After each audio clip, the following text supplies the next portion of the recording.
में देखा था कि बहुपद क्या होता है और उससे शून्यक कैसे निकालते हैं, शून्यक की डेफिनेशन बताई थी, परिभाषा बताई थी।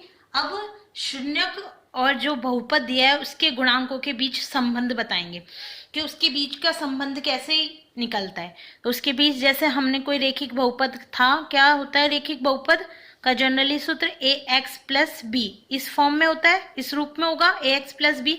यह क्या है, रेखिक बहुपद। तो पहले हम देखेंगे रेखिक बहुपद और उसके गुणांकों के बीच शून्यक और उनके गुणांकों के बीच संबंध। तो पहले मान लिया कि कोई रेखिक बहुपद ए एक्स प्लस बी है। अगर ये रेखिक बहुपद है तो मान ले कि ये क्या होगा, एफ एक्स बराबर ए एक्स प्लस बी कोई रेखिक बहुपद है जिसका हमने मान लिया कि शून्यक क्या है, का शून्यक है, जिसका शून्यक अल्फा है। मान लिया कि कोई रेखिक बहुपद है ये ए एक्स प्लस बी जिसका शून्यक अल्फा है। शून्यक अल्फा है मतलब अल्फा एक्स बराबर अल्फा पर जो ये एफ एक्स है वो क्या होगा, जीरो। शून्यक की डेफिनेशन से, शून्यक की परिभाषा क्या है कि एक्स बराबर वो शून्यक रखने पर एफ एक्स जीरो होगा, अर्थात एक्स बराबर अल्फा पर क्या होना चाहिए, एफ एक्स बराबर जीरो क्यों होना चाहिए। तो x की जगह अल्फा रखो, सॉरी हाँ, x की जगह अल्फा रखना है, मतलब एफ एक्स का मान तो कितना है ए एक्स प्लस बी, ठीक है, उसकी जगह हमें क्या रखना है, सॉरी ए एक्स प्लस बी है। तो यहाँ पर x बराबर अल्फा पर, x बराबर अल्फा पर एफ एक्स बराबर जीरो होना चाहिए, मतलब x की जगह क्या होना चाहिए, अल्फा, ठीक है। तो x बराबर अल्फा पर एफ अल्फा बराबर जीरो, तो एफ अल्फा मतलब ए और एक्स की जगह क्या रख दिया हमने मान, अल्फा प्लस बीटा बराबर जीरो। तो ए अल्फा, यहाँ से अल्फा का मान निकाल लेंगे, तो ए अल्फा पक्षांतरण करेंगे तो ये माइनस बी, अल्फा बराबर क्या हो जाएगा, माइनस बी बटे ए, ये गुणा में तो यहाँ के भाग में हो जाएगा। तो अल्फा का मान निकल गया, अल्फा क्या है यहाँ पे शून्यक, और शून्यक का मान निकल गया, मतलब इस रेखिक बहुपद के शून्यक का मान ये होगा। अब देखो माइनस बी अपॉन ए, माइनस बी अपॉन ए क्या है, ये जो होता है माइनस का बी, तो माइनस तो ऐसे कैसे, बी क्या है, ये क्या बोलते हैं, मैंने आपको बताया था, इसको बोलते हैं अचर गुणांक, जिसके साथ चर का कोई भी मान नहीं हो वो क्या कहलाता है, उसका अचर गुणांक। तो ये बी क्या हो जाएगा यहाँ पे, अचर गुणांक,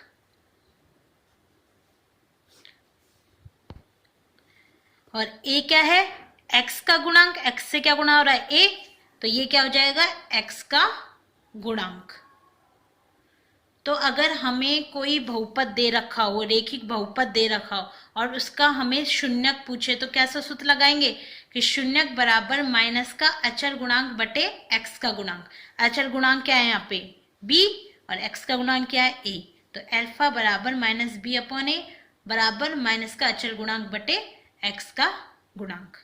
रेखिक बहुपद, तो ये इनके बीच का संबंध ही तो आ गया। संबंध क्या होता है कि बराबर में सूत्र, इनके बीच का संबंध निकल गया कि अचर गुणांक से या इनके गुणांकों से हम अल्फा निकाल सकते हैं, और अगर अल्फा दिया है तो हम ये गुणांक निकाल सकते हैं, ठीक है। अगर कोई द्विघात बहुपद हो तो द्विघात बहुपद, अब द्विघात बहुपद कैसा होता है, एफ एक्स बराबर, मान लिया कि कोई द्विघात बहुपद है, माना द्विघात बहुपद एफ एक्स बराबर ए एक्स स्क्वायर प्लस के B x plus B C. तो ये हमने कोई द्विघात बहुपद, क्योंकि इसकी घात दो है तो ये द्विघात बहुपद हो गया। इसके भी हमने शून्यक मान लिए कि शून्यक, अब देखो यहाँ x की घात एक है, रेखिक बहुपद है तो इसका शून्यक होगा अल्फा एक, ठीक है। यहाँ पर दो है तो इसके शून्य कितने होंगे, दो। द्विघात बहुपद है तो इसके शून्यक होंगे दो, तो इसके शून्यक अल्फा व बीटा है, ठीक है। अब मान लिए हमने दोनों के, इसके बहुपद के शून्यक मान लिए कि अल्फा और बीटा है। अब अल्फा और बीटा और इसके गुणांक मतलब ए बी सी के बीच संबंध निकालेंगे। उसके लिए क्या करेंगे, पहले तो हमने मान लिया कि इसके शून्यक अल्फा और बीटा है। अब शून्यक का मतलब क्या होता है कि उसका वह एक गुणांक होगा। यहां भी देख लीजिए कि शून्यक का मतलब क्या होता है कि x माइनस अल्फा जो ये बहुपद है एफ एक्स का एक गुणनखंड है। गुणनखंडी तो होता है, अपन निकालते हैं एक्स एक्स बराबर करने पर 0। ठीक है, तो ये इसके शून्यक है, तो हम मान लेंगे कि अतः इसके शून्यक मान लिए, अतः x माइनस एल्फा और x माइनस बीटा इसके क्या हो जाएंगे, इसके गुणनखंड होंगे। जो ये बहुपद दे रखा है इसके क्या ये होंगे, गुणनखंड होंगे। अब गुणनखंड है तो गुणनखंड है, अब गुणनखंड के जब पता है कि गुणनखंड मतलब होता है इसको 2 भागों में 3 भागों में तोड़ना, अर्थात जैसे 55 है, 55 के गुणनखंड क्या होते हैं 5 × 11, मतलब इसको 2 भागों में तोड़ दिया ना कि 55 को 11 × 5 लिख सकते हैं, तो ये इसके क्या हो जाएंगे, गुणनखंड हो जाएंगे। ठीक है, ऐसे ही अगर ये इसके गुणनखंड है तो हम इसको क्या लिख सकते हैं, एफ एक्स के बराबर कर सकते हैं। तो एफ एक्स ही तो है ये, एफ एक्स बराबर क्या हो जाएगा, एक्स माइनस एल्फा और एक्स माइनस के बीटा, एक्स माइनस एल्फा गुणा एक्स माइनस बीटा। हो सकता है यहाँ पे प्लस माइनस के साथ कुछ और भी हो, तो इसलिए हम इसको मानेंगे के स्थिरांक के लिए। के मतलब के का मान हो सकता है 1 हो, कुछ भी हो सकता है, इसलिए हमने मान लिया कि के गुणा में, तो एफ एक्स बराबर के x minus alpha x minus beta. तो यहाँ पर के क्या है, स्थिरांक, स्थिरांक के। ठीक है, तो एफ एक्स बराबर के x minus alpha x minus beta, क्योंकि इसके गुणनखंड है तो हम इसको ऐसे लिख सकते हैं। अब एफ एक्स की जगह क्या रख दिया हमने माना था जो बहुपद a x square plus b x plus c बराबर के, अब ये गुणनखंड है तो इनको गुणा करके गुणा कर लो। x माइनस एल्फा को पहले x से गुणा करेंगे तो x का से गुणा किया तो एक्स स्क्वायर माइनस का एल्फा x, फिर माइनस बीटा को इस वाले बहुपद से करेंगे तो माइनस के बीटा x प्लस का एल्फा बीटा, गुणा कर लिया इनको एक दूसरे से। फिर इसको लिख सकते हैं हम, k को अंदर गुणा किया तो k एक्स स्क्वायर माइनस के एल्फा के एक्स माइनस का बीटा के एक्स प्लस का एल्फा बीटा गुणा में के, या के एल्फा बीटा कुछ भी लिख लो। और यहाँ पे क्या चल रहा है साथ में, ए एक्स स्क्वायर प्लस के बी एक्स प्लस सी। ठीक है, अब देखो यहाँ पर दोनों तरफ बराबर के एक्स स्क्वायर का गुणांक भी है, एक्स के गुणांक भी है और अचर पद का गुणांक भी है, तो हम तुलना कर ले। तुलना करने से हमारे पास ए का मान आ जाएगा, ए के मान आ जाएगा, बी का आ जाएगा, सी का आ जाएगा अल्फा बीटा में। ठीक है, उसके लिए क्या करेंगे, पहले तो हम इसको x का जो गुणांक है उसको अलग कर लेते हैं, मतलब यहाँ पर x के गुणांक को कॉमन ले लेते हैं जिससे अल्फा, तो ये माइनस का k तो कॉमन ले लिया तो क्या बचेगा यहाँ पे अल्फा प्लस बीटा और ये k, तो x का ये गुणांक निकल गया प्लस अल्फा बीटा k। तो यहाँ एक्स स्क्वायर का गुणांक क्या है k, x का गुणांक क्या है माइनस के अल्फा प्लस बीटा और अचर गुणांक क्या है अल्फा बीटा k। अब दोनों पक्षों की तुलना करने पर, दोनों पक्षों की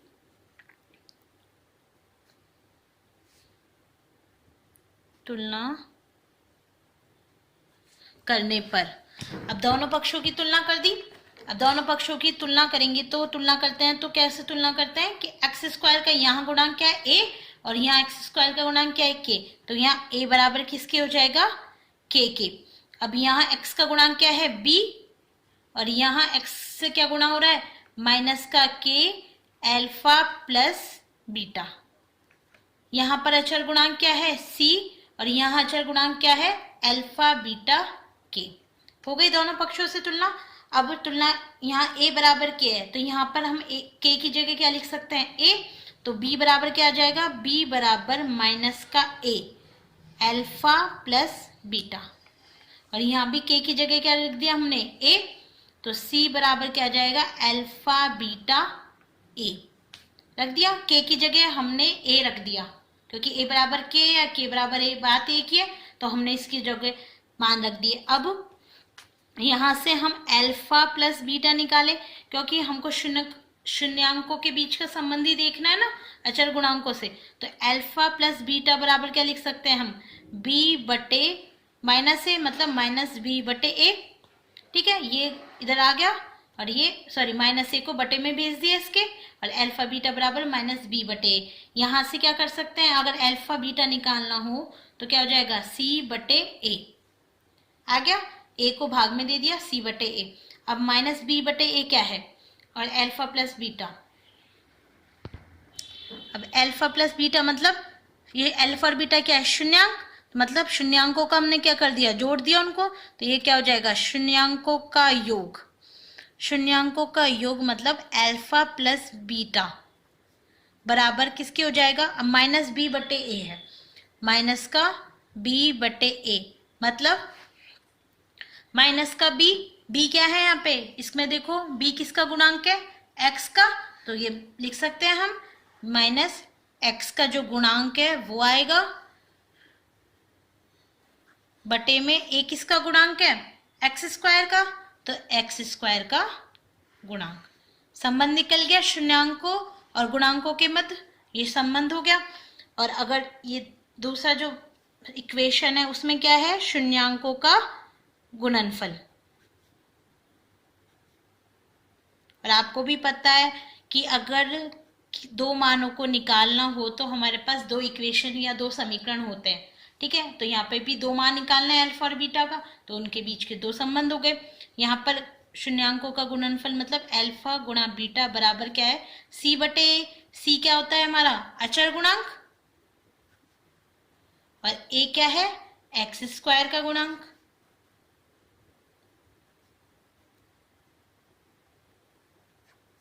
तो शून्यांकों का योग और शून्यांकों का गुणनफल, तो ये हमारे सूत्र हो गए। अब अगर हमको अल्फा बीटा दिया हो तो हम अल्फा बीटा से इनके गुणांक निकाल सकते हैं, और यदि हमें गुणांक दिया हो या बहुपद दिया हो तो उससे हम उनके शून्यांक भी निकाल सकते हैं। ठीक है, ये क्या है, द्विघात बहुपद के बीच का संबंध है, जब द्विघात बहुपद दे रखा हो। ठीक है, रैखिक बहुपद के लिए क्या होगा, ये वाला सूत्र होगा, उसके शून्यांक निकालने का सूत्र।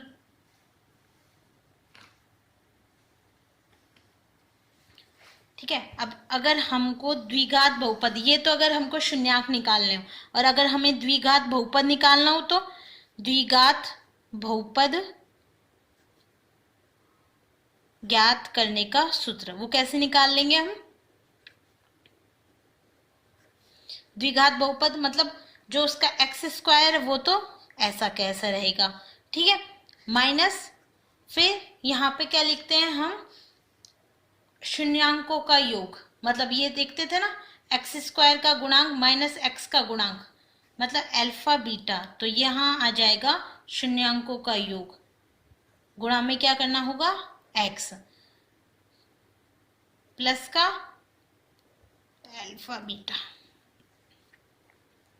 तो द्विघात बहुपद ज्ञात करने का सूत्र, यदि हमको शून्यांक दे रखे हों अल्फा और बीटा, तो क्या करना है, एक्स स्क्वायर माइनस जो दोनों शून्यांक है उनका योग करेंगे, उसको गुणा करेंगे एक्स से, प्लस उन दोनों का शून्यांकों का गुणनफल, उससे हमारा द्विघात बहुपद आ जाएगा। ठीक है, या इसको ऐसे भी लिख सकते हैं, एक्स स्क्वायर माइनस का ये क्या है, शून्यांकों का योग, तो शून्यांकों का योग गुणा में एक्स प्लस शून्यांकों का गुणनफल।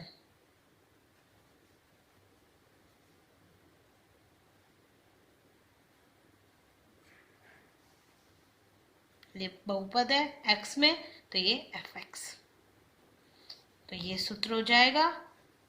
ठीक है, द्विघात बहुपद ज्ञात करने का सूत्र होता है कि शून्यांकों का योग बट प्लस शून्यांकों का गुणनफल। ठीक है, ये भी आपको याद रखना है।